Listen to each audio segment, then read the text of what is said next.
I am Captain America.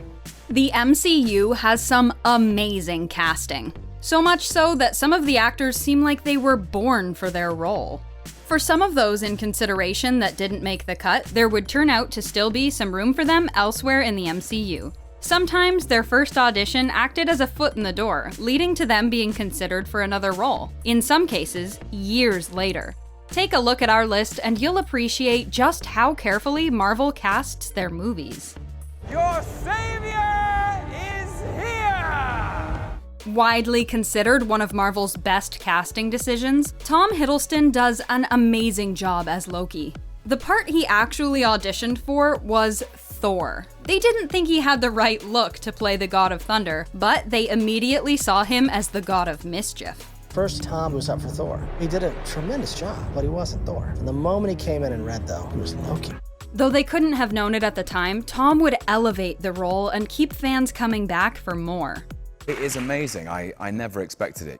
Black Widow's time in the MCU came to a close after an entire decade and starring roles in 8 films, including her own. But for another actress that was in the running to play Natasha Romanoff, her time is just beginning. Jolie may not have made the final cut as Black Widow, but now she's Thena in Eternals as part of Phase 4. With her background of action flicks and incredible stunt work, Jolie is the perfect fit for any superhero flick.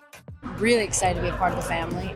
The Winter Soldier himself first appeared on Marvel's radar when he auditioned for the part of Captain America. He ended up being cast as Steve Rogers' best friend Bucky instead, but it worked out beautifully. Stan has actually said that he considers Bucky to be a much better role than Cap, and his dedication to the character shows in his performance.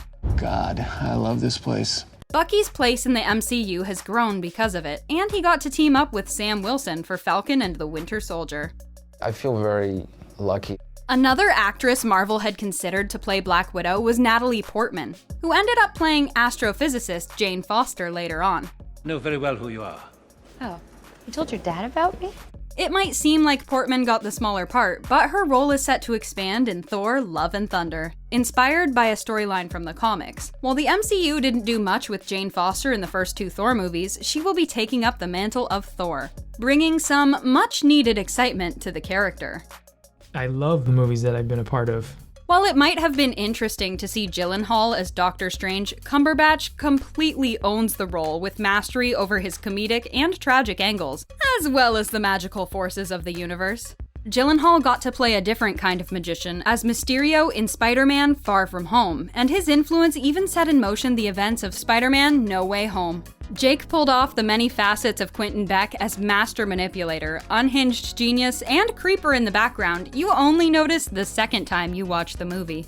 Despite not getting the role of Drax, Chadwick Boseman made enough of an impression that he was one of the first actors that came to mind when it came time to cast the role of T'Challa for Captain America, Civil War, and Black Panther.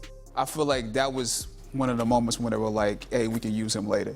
Marvel's casting department made the right call turning him down for Drax because his performance as the King of Wakanda was incredible, portraying the character's passion and nobility in a way that will never be forgotten.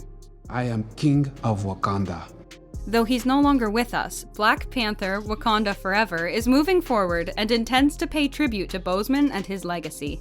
Wakanda forever! Wakanda forever! Anthony Mackie is probably glad he didn't land the role of Mandarin, which ended up going to Ben Kingsley. It left him open for a much bigger, more beloved and important role as Sam Wilson. Starting out as Falcon and taking up the mantle as the new Captain America in Falcon and the Winter Soldier, there's no denying that Mackie landed a much better role in the long run, with a bright future in the MCU. We need new heroes. Around the time Karen Gillan was wrapping up her time on Doctor Who as the Doctor's companion Amy Pond, she had eyes on a spot in the MCU. While the role of Sharon Carter would go to Emily Van Camp, Gillian would later end up being cast as Nebula in Guardians of the Galaxy. Well, hello, boys. She ended up being a solid pick for her role, delivering on Nebula's sharp and intense personality, as well as showing her more vulnerable side. It's a good thing Marvel decided to go with a different Chris for Captain America. Chris Pratt's comedic chops are definitely way better suited to Star-Lord than Steve Rogers. Plus, if he had ended up playing Cap, we might have missed out on his long run on Parks and Rec as Andy Dwyer. I have no idea what I'm doing, but I know I'm doing it really, really well. really, being passed over to play the Star-Spangled Man was a blessing. His casting as Peter Quill in Guardians of the Galaxy would come just a few years later. Before Lupita Nyong'o took on the role of Nakia in Black Panther, she was considered for the role of Nebula in the Guardians of the Galaxy films. Marvel's casting director Sarah Finn called her insanely talented and said she was quickly put into consideration for a role in Black Panther. Her involvement in other Disney projects like The Jungle Book and Star Wars meant she already had the connections, and they made good use of her talent. This was a hoorah moment for me. Wyatt Russel told Good Morning America that his audition for Steve Rogers was an experiment for him to see if he was actually any good at acting, and doesn't think he was ever in serious competition for the role. Fortunately for everybody, there was no chance in me ever playing Captain America. Marvel must have seen something in him, however, as a decade later he would end up playing Captain America after all. Sort of. In Falcon and the Winter Soldier, Russell plays John Walker, the replacement for Captain America who later becomes US agent. Before being cast as Eric Stevens, aka Killmonger, Michael B. Jordan auditioned for the role of Sam Wilson. Killmonger may have only been in one movie, but we're glad we didn't miss out on his iconic performance as the tragic villain of Black Panther. Kid from Oakland running around believing in fairy tales. Jordan expressed to the Daily Beast that, with superheroes, a lot of those comics were created before the 1960s.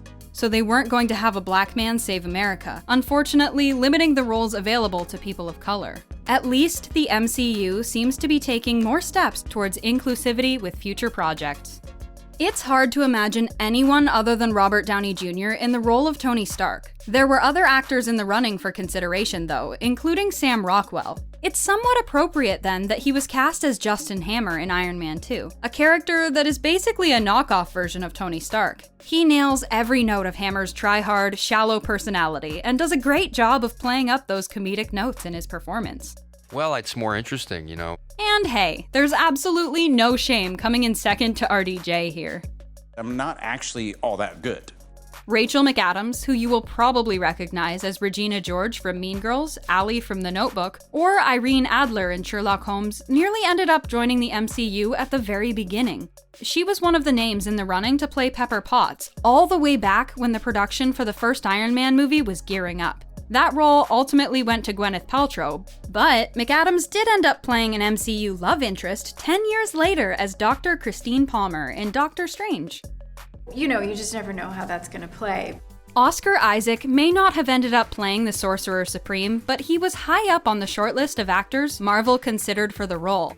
Marvel must have still had their eye on Isaac, as now he will be starring as the titular character of the Disney Plus show Moon Knight, aka Mark Spector. The backstory of Moon Knight has promising prospects as a darker, more mature side of the Marvel Cinematic Universe, and is doubtlessly an exciting project to be a part of. It's a funny time, and I think it's not a time that any one of us could have imagined. Do you think any of these actors would have been better in the role they auditioned for? For one last piece of casting trivia, we all know Chris and Liam Hemsworth, but their other brother Luke Hemsworth actually appeared in Thor Ragnarok alongside Chris, also playing Thor. He was the fake Thor in the Asgardian stage play depicting the events of Thor: The Dark World.